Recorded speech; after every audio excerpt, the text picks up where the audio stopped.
Hello students, आज का हमारा टॉपिक है रेसिप्रोकल लैटिस।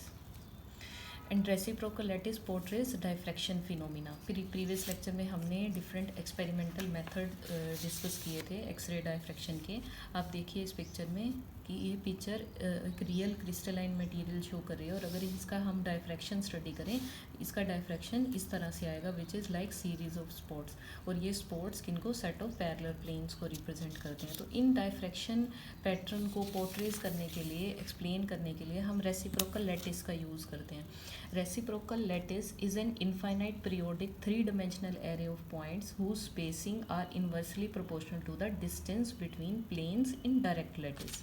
अब देखिए डायरेक्ट लैटिस मीन्स कि हमने जब यहाँ क्रिस्टलाइन मटेरियल्स की डिफरेंट पैरामीटर्स स्टडी किए, तो आपने वहाँ देखा कि हम यूनिट सेल को डिफ़ाइन किया, लैटिस पैरामीटर्स को डिफ़ाइन किया। तो लैटिस पैरामीटर्स हमने क्या बताया, that these lattice parameters are labelled as A vector, B vector and C vector along 3 crystallographic axis. तो अब इस डायरेक्ट स्पेस में हम जो ए बी सी जो ये लैटिस पैरामीटर्स एक्सप्लेन करते हैं, अगर हम इनकी यूनिट देखें तो इसकी यूनिट क्या है, लेंथ की यूनिट है। अब इस डायरेक्ट लैटिस से जब हम रेसिप्रोकल लैटिस बनाएंगे, तो ये रेसिप्रोकल लैटिस में जो लैटिस पैरामीटर्स होंगे that will be represented by capital A, capital B and capital C. और इन पैरामीटर्स की जो यूनिट होगी that will be the reciprocal of length होगी। That's why it's called reciprocal lattice. तो रेसिप्रोकल लैटिस क्या है कि जहाँ हम सेट ऑफ पैरेलल प्लेन्स को डॉट से रिप्रेजेंट करते हैं। तो आप फर्स्ट ये देखिए कि why we need reciprocal lattice. As we have discussed that X-ray diffraction is equivalent to reflection by set of parallel lattice planes in a crystalline material. जैसे कि आपने यहाँ देखा कि यहाँ जो हमें डायफ्रैक्शन पैटर्न मिल रहा है that is from the set of parallel planes.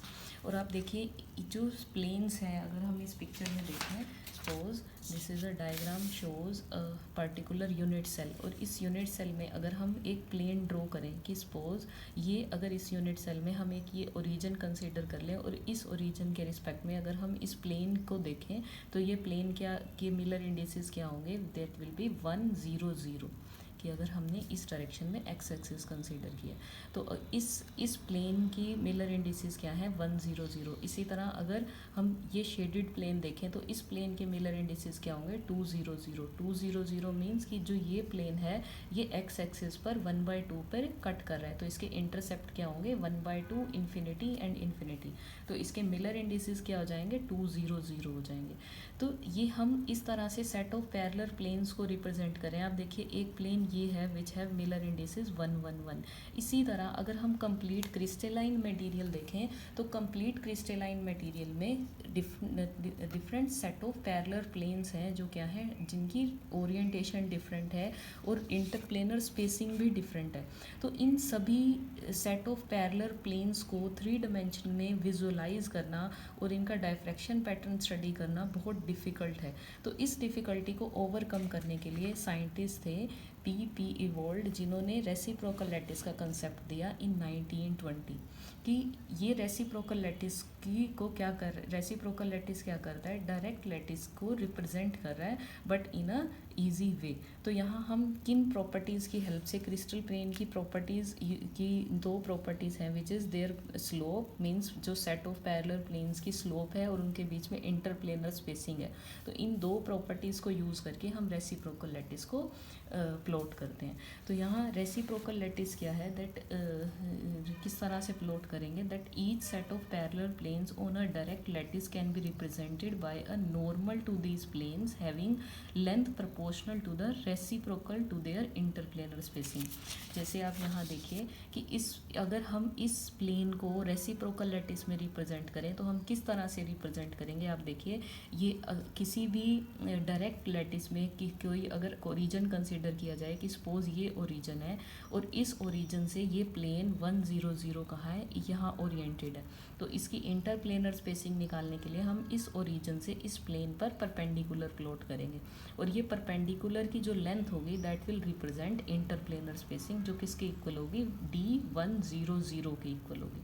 Clear. अब ये इस प्लेन को टू डायमेंशनल में रिप्रेजेंट करने की बजाय हम क्या करते हैं, रेसिप्रोकल लैटिस का यूज़ करते हैं। तो किस तरह से रेसिप्रोकल लैटिस में हम एक प्लेन को रिप्रेजेंट करेंगे कि अगर हम इस ओरिजिन से इस पर जो परपेंडिकुलर प्लॉट कर रहे हैं, इस परपेंडिकुलर की लेंथ क्या है, डी है। अगर इस इंटरप्लेनर स्पेसिंग डी का रेसिप्रोकल ले लिया जाए तो रेसिप्रोकल क्या होगा, दैट विल बी 1/D100। अब यहाँ से इस प्लेन पर जो परपेंडिकुलर प्लॉट किया गया है, इस परपेंडिकुलर की अगर लेंथ 1/D00 लेकर और उस लेंथ के एंड में, उस परपेंडिकुलर के एंड पॉइंट को के डॉट से अगर हम किसको रिप्रेजेंट करें, प्लेन को रिप्रेजेंट करें, तो इस तरह से हम डिफरेंट प्लेन्स को एक सिंगल डॉट से रिप्रेजेंट कर सकते हैं। आप फिर से देखिए कि सपोज कि अगर सपोज कीजिए ये प्लेन है, अब ये प्लेन कौन सा है, ये 100 प्लेन था। अब ये वाला जो शेडेड प्लेन है, ये प्लेन क्या है, 200 प्लेन है। तो अगर इस 200 प्लेन की इंटरप्लेनर स्पेसिंग देखें तो यहाँ से ये इनके बीच में, इस प्लेन और इस प्लेन के बीच में परपेंडिकुलर डिस्टेंस होगा। तो ये परपेंडिकुलर डिस्टेंस क्या आ जाएगा, D200।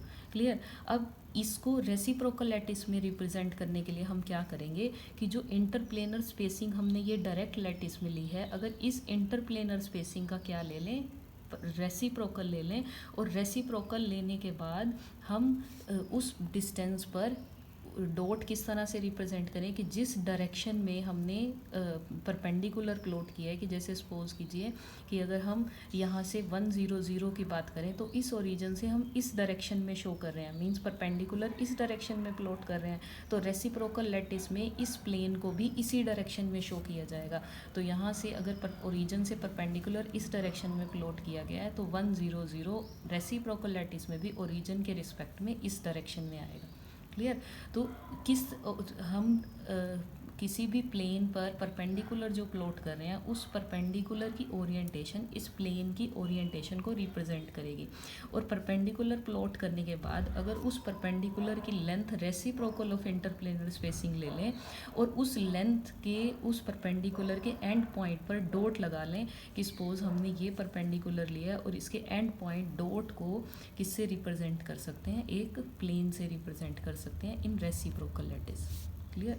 तो इस तरह से हम रेसिप्रोकल लैटिस को एक्सप्लेन करते हैं। अब यहाँ क्या सिंप्लीफाई हो गया कि जहाँ हम two dimensional set of planes ले रहे थे, अब ये two dimensional set of planes हम किससे रिप्रेजेंट कर रहे हैं, नॉर्मल से रिप्रेजेंट कर रहे हैं, which is a single line. Clear. और इस नॉर्मल की ओरिएंटेशन इस प्लेन की ओरिएंटेशन को रिप्रेजेंट करता है। इसी तरह जैसे कि अगर हम किसके बारे में बात करें, अगर हम वाई एक्सिस के प्लेन की बात करें तो वाई एक्सिस का प्लेन क्या होगा, दैट विल बी 010 प्लेन होगा। क्लियर। तो 010 प्लेन अगर हमने ये अगर डायरेक्ट लैटिस है और ये रेसिप्रोकल लैटिस है, हमने ये ओरिजिन कंसीडर किया, तो इस ओरिजिन से इस डायरेक्शन में कौन से प्लेन होंगे, 100 200 इस तरह से। और इसके परपेंडिकुलर में इस डायरेक्शन में कौन से प्लेन होंगे, जो वाई एक्सिस के अलोंग होंगे अकॉर्डिंग टू क्रिस्टेलोग्राफिक एक्सिस। तो ये कौन से होंगे, 010 मिलर इंडिसेस वाले। क्लियर। इसी तरह अगर इस पर ये परपेंडिकुलर है, ये परपेंडिकुलर जो कि इस लाइन से शो किया हुआ है, ये कौन सा होगा, ये प्लेन वो होंगे जो जेड एक्सिस के पैरेलल होंगे, मींस क्रिस्टेलोग्राफिक अगर आप जो जेड एक्सिस पर इंटरसेप्ट करेंगे तो ये कौन से होंगे, 001 मिलर इंडिसेस वाले। तो इस तरह से आप देखिए कि जिस डायरेक्शन में हम नॉर्मल प्लॉट कर रहे हैं ओरिजिन से, उसी डायरेक्शन में डॉट से हम उस प्लेन को रेसिप्रोकल लैटिस में रिप्रेजेंट करेंगे। क्लियर। तो आप यहाँ से देखिए कि इस तरह से ये अगर डायरेक्ट लैटिस है, डायरेक्ट स्पेस है, तो हम किस तरह से रेसिप्रोकल स्पेस में रेसिप्रोकल लैटिस को रिप्रेजेंट करते हैं। अब रेसिप्रोकल स्पेस क्या है, रेसिप्रोकल स्पेस इज अ के स्पेस, मींस मोमेंटम स्पेस। ये जिसमें हम डायरेक्ट लैटिस को रिप्रेजेंट करते हैं, that is direct space, that is direct space and this is reciprocal space. Clear? Reciprocal space को के स्पेस भी कह सकते हैं। अब देखिए कि this is a position space कि जिसमें हम किससे लेंथ की यूनिट से पोजीशन को रिप्रेजेंट करते हैं। जो लैटिस पैरामीटर्स हैं और प्लेन की जो इंटरप्लेनर स्पेसिंग है उसको हम लेंथ की यूनिट में एक्सप्लेन करते हैं। अब के स्पेस क्या है? This is momentum space. आप देखिए मोमेंटम आपने देखा होगा क्वांटम मैकेनिक्स में किसके इक्वल होता है? दैट इज एच कट के इक्वल होता है। जहाँ के किसके इक्वल है? दिस के इज इक्वल्स टू 2π/λ के इक्वल है। तो मोमेंटम किसके इक्वल आ जाएगा? This will be 2π H cut over में लैम्डा। अब लैम्डा की यूनिट क्या है? लेंथ की यूनिट है। तो momentum this is reciprocal of length हो गया। तो हम जो रेसिप्रोकल लैटिस है वो हम किस में रिप्रेजेंट कर रहे हैं? रेसिप्रोकल ऑफ लेंथ में। मींस हम मोमेंटम स्पेस में डायरेक्ट लैटिस को मोमेंटम स्पेस में जब रिप्रेजेंट किया जाता है तो वो क्या है? रेसिप्रोकल लैटिस है। क्लियर? तो इस तरह से हम एक क्या कर सकते हैं? डायरेक्ट लैटिस को रेसिप्रोकल लैटिस से रिप्रेजेंट कर सकते हैं। आप यहाँ से देखिए कि अगर एक प्लेन, अगर हम यहाँ से इस डायरेक्शन में देखें तो ये प्लेन कौन सा है? 100 प्लेन है। क्लियर? और इसके इंटरसेप्ट कहाँ होंगे? दैट इसके इंटरसेप्ट अगर हम देखें तो ये एक्स पे इंटरसेप्ट करेगा 10 इन्फिनिटी पे। तो उसकी अगर मिलर इंडिसेस लिखें तो 100 हो जाएंगे। अब इसी तरह अगर आप इस प्लेन के मिलर इंडिसेस देखें तो ये क्या है? 200। मीन्स कि अगर हम इस प्लेन के इंटरसेप्ट देखें तो ये एक्स एक्सिस पर हाफ पर इंटरसेप्ट करेगा। क्लियर?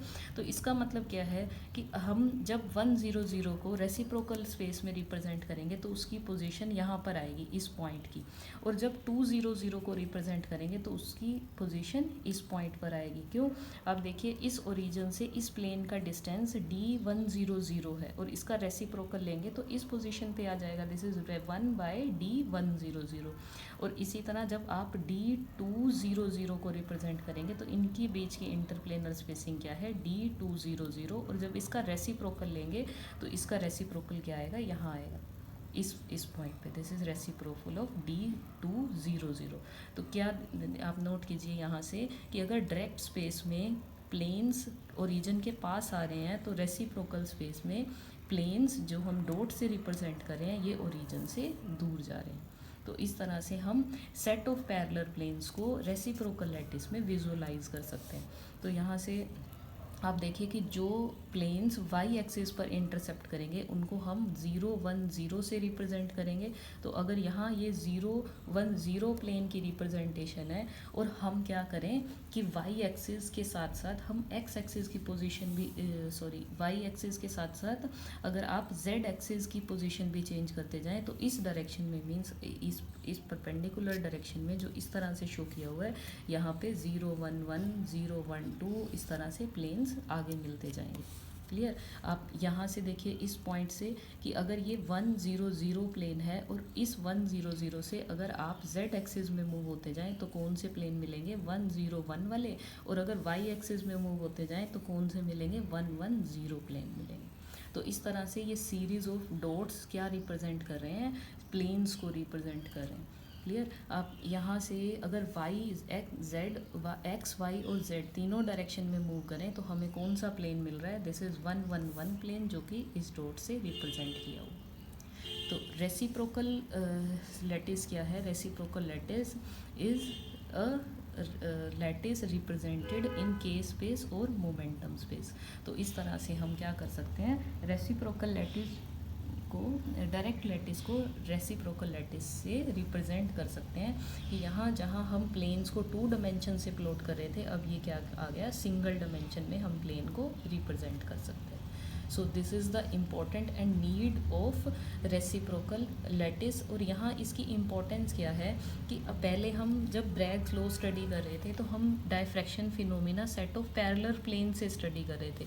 तो अगर हम रेसिप्रोकल लैटिस में देखेंगे तो अब यहाँ प्लेन्स को डॉट से रिप्रेजेंट किया हुआ है जिससे हम डायफ्रैक्शन पैटर्न को ईजिली स्टडी कर सकते हैं या हम उसे ईजिली विजुअलाइज कर सकते हैं।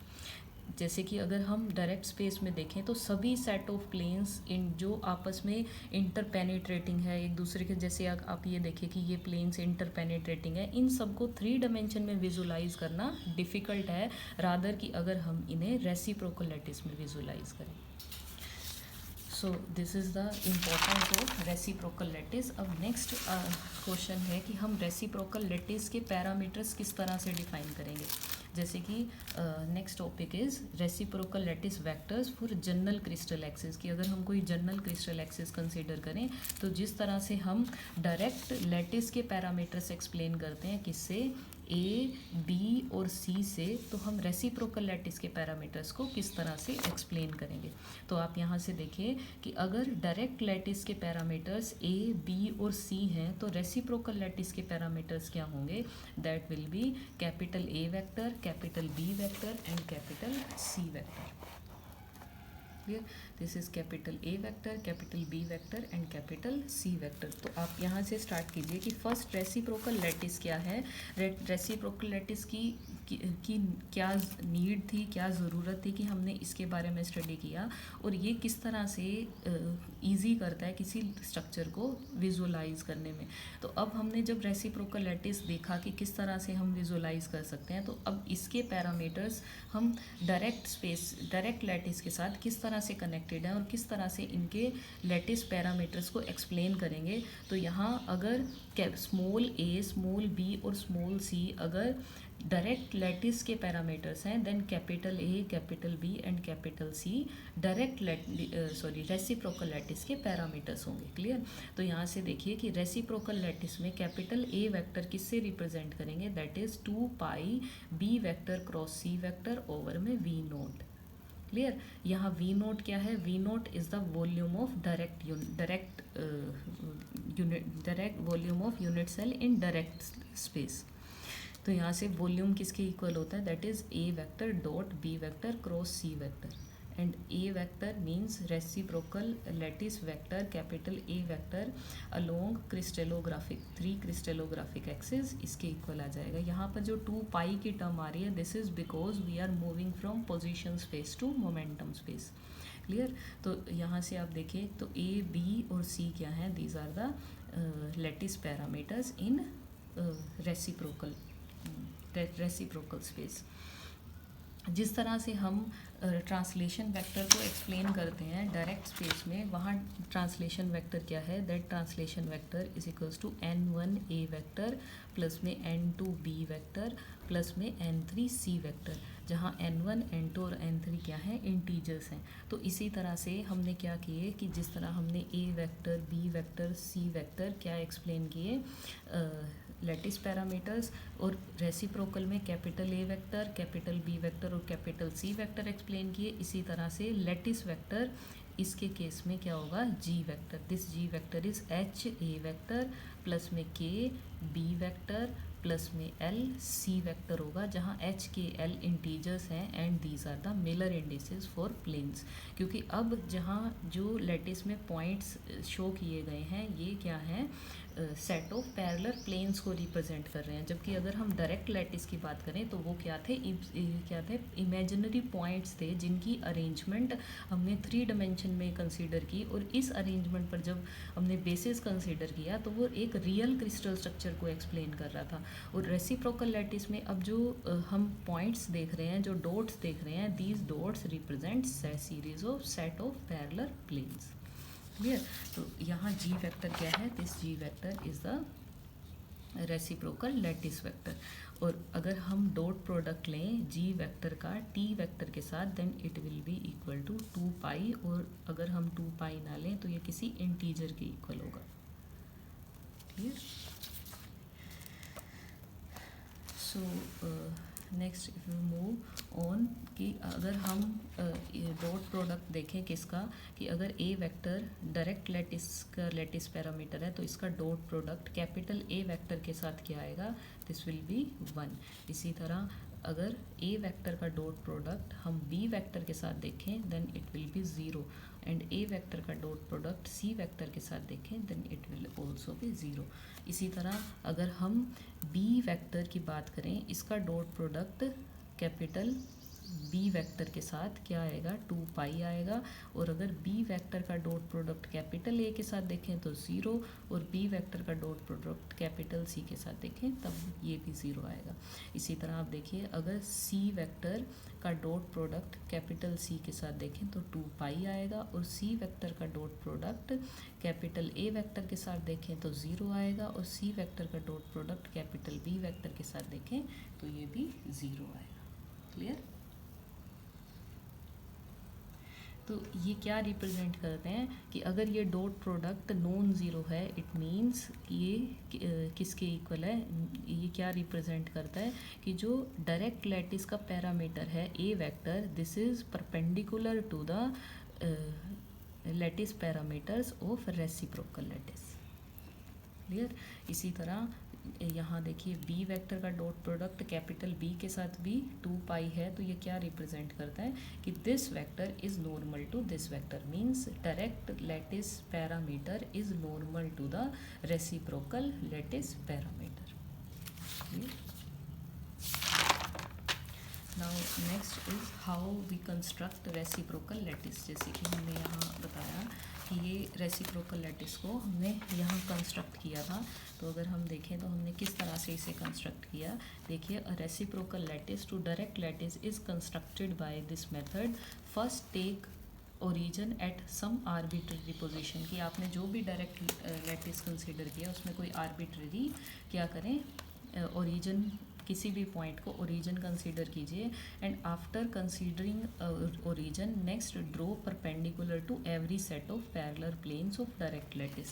कि इस तरह से आपने ये ओरिजिन कंसीडर किया, और इस पर्टिकुलर जो हमने स्ट्रक्चर कंसीडर किया है, इस स्ट्रक्चर में जितने भी प्लेन्स हैं, अगर उन सभी सेट ऑफ पैरेलल प्लेन्स पर क्या करें, परपेंडिकुलर ड्रॉ करें in direct lattice from this origin, then the direction of the perpendicular specifies the orientation of plane, and thus a two-dimensional plane is represented by normal drawn on it which has only one dimension।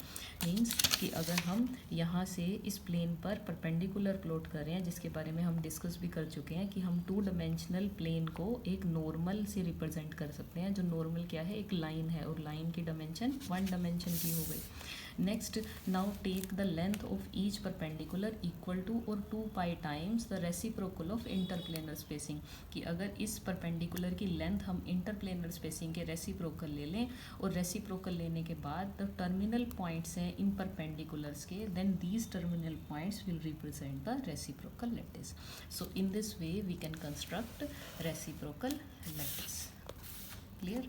और हमने ये देखा कि reciprocal lattice के जो ए vector, B vector और C vector हैं, capital A capital B capital C, ये किसके इक्वल है, this is 2 pi times B vector cross C vector, A vector dot B vector and C vector. Clear? अब आप यहाँ से देखिए कि जो ये लैटिस पैरामीटर्स हैं, इन लैटिस पैरामीटर्स की जो यूनिट होंगी that will B reciprocal of length के इक्वल होंगी। तो इसे समझने के लिए आप देखिए कि किस तरह से ये रेसिप्रोकल ऑफ लेंथ आ रही हैं। तो लेट्स हम कोई वेक्टर्स कंसीडर कर लेते हैं किसमें, डायरेक्ट स्पेस में, और हमने ये कोई आर्बिट्रेरी ओरिजिन ले लिया। तो इस डायरेक्शन में सपोज हमने ए वेक्टर कंसीडर किया, और इस डायरेक्शन में बी वेक्टर कंसीडर किया, और इस डायरेक्शन में सी वेक्टर कंसीडर किया। क्लियर? अगर हम यहाँ ओरिजिन से इस प्लेन को कंप्लीट करें तो ये प्लेन क्या बनेगा, ये कुछ इस तरह से प्लेन बनेगा। क्लियर? और अगर इस डायरेक्शन में क्या है, ए वेक्टर है, और इस डायरेक्शन में बी वेक्टर है, then cross product of A vector cross B vector इस प्लेन का एरिया दे देगा, and this is area of this parallelogram, means O A C B का एरिया दे देगा, this is A vector cross B vector. Clear? अगर हम इस प्लेन से और इन क्रिस्टलोग्राफिक एक्सिस से इस यूनिट सेल को कंप्लीट करें तो ये यूनिट सेल क्या बनेगा, आप देखिए, इट इज़ ए पैरेललोपाइप्ड, और ये इस तरह से हम इस यूनिट सेल को कंप्लीट कर सकते हैं। क्लियर?